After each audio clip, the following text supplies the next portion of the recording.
Recently, there's been a lot of talk about the end of The Walking Dead. Not the end of the spinoffs, not the end of the series, but the actual end to the entire universe. While we still have a little ways to go, a couple more spinoffs probably, a few more seasons of the spinoffs that we have, it seems that we're finally reaching the beginning of the end. So this got me thinking, what does the end of The Walking Dead actually look like? Who's gonna make it to the finish line? Who's gonna have a happy ending? Do we find a cure? Is it really all just gonna be Rick's dream? God, I hope not. But Scott Gimple recently made some comments that gave a good indicator as to where this universe is heading, and from what we've seen so far in the spin-offs, I've got a few good guesses and a few theories as to how all of this is actually gonna end.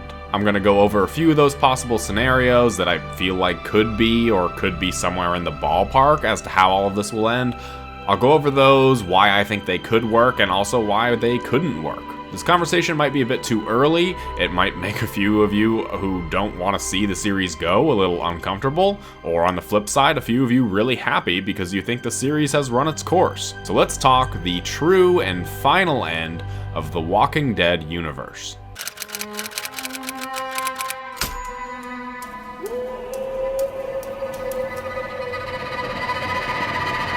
I mentioned something Scott Gimple said recently that really inspired the premise of this video. He said that eventually the goal is to have all of the spin-offs, Dead City, Daryl Dixon, The Ones Who Live, maybe even Fear, come together in a limited spin-off series like a sort of Avengers Endgame style of story to finally put an end to the universe. So if we're putting together the Avengers from the series, we're going to be getting Rick, Michonne, Maggie, Negan, Daryl, Carol, and possibly Morgan and Madison Clark. That's a pretty great lineup. We haven't seen all these characters on screen together either ever or for a very long time. And who knows, maybe one or multiple of these characters will be killed off before this hypothetical Endgame series comes to be, but the real question is, what will it be about? In Daryl Dixon, we obviously have a central conflict involving France, this new regime trying to take over, variant walkers, and a possible new leader of the world with Laurent. In Dead City, we have Negan going to take up the mantle of the leader in New York City. We have the Marshals, and they seem to be going after the chemical resources that Negan's group is in possession of. In Fear, Morgan has gone off to go search for Rick, and they're still wrapping things up with the rest of the characters, and there's already a pretty big split in audiences, so maybe they just made Morgan leave so that way they can wrap things up with those characters and give them a proper ending. We don't know about The Ones Who Live yet. Obviously, it might end with Rick and Michonne back at the Commonwealth, or maybe there will be set up for a second season. That's an entirely different conversation in and of itself, but if you look at the plots for Daryl Dixon and Dead City, there still seems to be a ways to go before these stories will tie together. They've both set up second seasons to be self-contained stories, unless the Marshals from Dead City are gonna go to France or something like that. There really isn't any connective tissue between these two series as of yet. And there really wasn't anything to set up a larger universe or like connect it to anything else in Dead City at all. I kept expecting some sort of CRM connection or something along those lines, but there wasn't anything like that. However, in Daryl Dixon, that was the opposite. Still no mention of the CRM, but there was one scene that really propelled these talks of a larger connected universe forward, and to the fanbase it's really the scene that everybody talks about the most. Daryl gets on the radio with Carol, and as it starts cutting out, Carol mentions that somebody came back, though we don't know who that someone is. People, of course, thought it was Rick, but other popular theories suggested Morgan or even Dwight. Now, Carol is on the search for Daryl, which will be a large basis for the second season of the show, but whoever it is that came back could really be the inciting incident for this start to connect these shows together. Let's think for a moment that maybe it is Rick. If it was, Carol probably would have just flat out said it, and Rick also would probably have gone with Carol to search for Daryl. But let's just say that it is. Did Rick single-handedly just take out the whole CRM with some help from Michonne? I highly doubt it, and if Michonne did help Rick actually escape, the CRM isn't going to take that lightly. Remember what the person in the helicopter said to Rick, there's no escape for the living. So if this is Rick, you can bet that the CRM will come knocking at the door war, and they'll need everybody to help defend the place, including Daryl. But, and I've said this before, I don't think it's Rick. I don't think that the timelines add up, and I think he's still in Philadelphia. So let's talk Morgan and Dwight. If Morgan returned to find Rick, he obviously wouldn't find him, but maybe he'd hear that he's alive. Michonne went looking for him, so Morgan goes and joins in on the search. This would mean that Morgan could show up in The Ones Who Live, which I think is a very real possibility. So what about Dwight? Dwight could end up being the character to connect us to Dead City. Maybe he goes to the Commonwealth, but wanting to avoid Daryl when he comes back with Carol, since he said he'd kill him if he ever saw him again, he goes to Maggie's new home, the Bricks. Maggie could very well enlist his help to go after Negan, something that Dwight would definitely want to do, and after this task is dealt with, they'll all return to the Commonwealth, Carol brings back Daryl, and Rick and Michonne come home. This could lead us to this Endgame limited series, our group of Avengers versus the CRM or the variant walkers of France that were brought to America to end the series once and for all and bring forth the new world. So in this Endgame type series, I think it could actually end a few different ways. Let's start with the good ending. I think everybody wants to see Rick and Michonne reunite with their kids, live happily ever after, and grow old together. Judith told Daryl that he deserves a happy ending, something that Laurent reiterated to Daryl, so maybe Daryl and Isabel will come to America with Laurent, they'll all be one big happy family, it'll be great. Maggie is having a tough time parenting young Herschel, mostly because she's so hell-bent to get revenge on Negan, which she did get, at least as far as she knows. I don't know, I'm still very confused by Dead City. I'm not sure what they can do with these characters. I'm not sure Maggie will ever be happy again, but it's gotta happen somehow if all of these characters get their happily ever after. All of our Avengers will beat the CRM, stop the production and experiments on these variant walkers, and will work on building a new life together, continuing Rick's work from the beginning of Season 9. This is probably the ending that a lot of people want.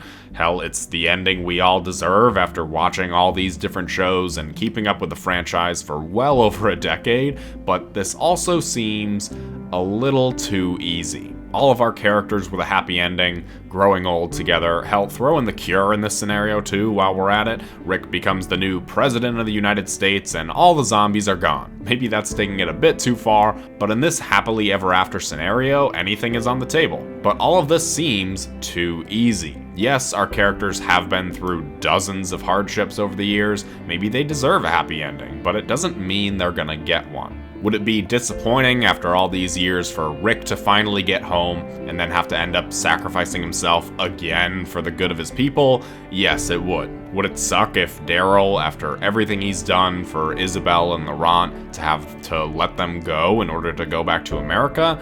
Yes, because Judith is right. He does deserve a happy ending. Would it suck if Maggie, I don't know, doesn't get her son to love her and kill Negan? I don't know. I don't really know what she wants. But the point is, if all of our Avengers get to live happily ever after, it compromises the stakes of this universe and breaks apart the stakes of this world. This is a post-apocalyptic wasteland. People become too far gone with no means of coming back. It's been a few years since the show really dealt with these themes. Back in the heyday of like season 5, this was front and center, but it also has been a few years since there were really any stakes at all. The last time an important main character died was all the way back in season 9, 2019, with the episode The Calm Before. So is it possible no main characters die from here on out? Yes, it certainly is, but it shouldn't be. Especially in this world as it's shown currently. Rick has been held prisoner for like close to a decade by this tyrannical entity known as the CRM. They have all the resources in the world to stomp on literally anybody who gets in their way, and for our ragtag group of Avengers, a lot of them getting quite up there in age, to take them down in a 6-episode Endgame series would really be a letdown. So what are the stakes gonna be? Are they gonna steal the children just like the Commonwealth did in season 11 and just like the Croat did in Dead City? That'd be pretty lame considering we've seen it before. If Rick escapes, are they gonna go and kill one of his children to inspire some sort of change in him? That'd also be pretty lame considering we've seen that before too. All of our characters, all of the people that we care about, cannot all make it through this. A very popular theory is that Negan is going to sacrifice himself to save everyone, especially young Herschel, and that would bring his character full circle, so that would be a great choice. But is Negan's death enough of a price to pay for all of this to feel realistic and emotional enough for everybody else to get their happy endings? Maybe, but probably not. I think, and this is the part where I'm going to lose a lot of people, there's a very real possibility that none of our characters get a happy ending. If the big bad in this Endgame show is the CRM, it's going to take a lot to take them down. The full force of our Avengers, the Commonwealth, Negan's New York City squad, the Marshals, maybe even everybody in France to take down the CRM. There's going to be bloodshed, there's going to be fire, there's going to be death, and it might be at the cost of everything. Maybe everybody gets to reunite and be happy for a moment, but then the war for the world begins, and it really, truly wipes out everything. All of our characters, or at least most of them, die, they don't get to live happily ever after, and they've done everything they can for the people that they care about the most, the next generation. This universe has already spent quite a bit of time building up the next generation of survivors. They dedicated an entire show to it with World Beyond. We have primary characters like Judith and Laurent, and I think the groundwork may well be set for this next generation to take over. And I'm not saying for a new show, we saw how that went and it didn't work, but for the actual end of the series. We actually almost got this ending with the main series itself. If we didn't get that Rick and Michonne scene at the end of the series, there was an alternate ending featuring, you guessed it, the next generation. Judith, RJ, Coco, and all the kids of the Commonwealth together, but older.